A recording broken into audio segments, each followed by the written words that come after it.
Thank you. Thank you very much, and thanks for that kind introduction. December 7th, 1941 was one of the dates on which history swung on its great hinge, and the world was forever changed. But for some of us, it's a personal memory, and it is for me. It's one of my earliest memories. I was 5 years old, playing in the front yard of our family's home in New London, Connecticut. A black sedan pulled up in front of the house. A Navy officer in uniform rolled down the window and shouted at my father that the Japanese had bombed Pearl Harbor. My father left immediately for the submarine base where he was stationed, and I rarely saw him again for the next 4 years.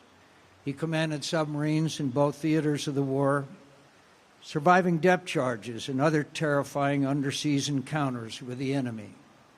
My grandfather held commands in the Pacific.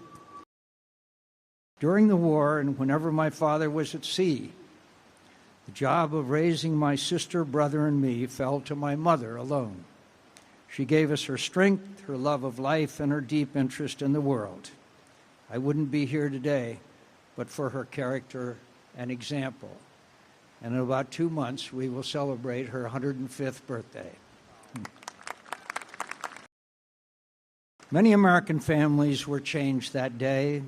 Many endured the pain of separation from loved ones, and many suffered the pain that time never completely heals. The loss of children and parents and siblings.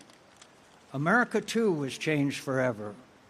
For the events of that infamous day, the day that summoned the might and courage and compassion of the American people to a world war, and the beginning of our country's rise to its preeminence among the nations of the world, a preeminence we maintain to this day to our benefit and the benefit of humanity. Ladies and gentlemen, at this time, we will now have our wreath presentation. Please remain seated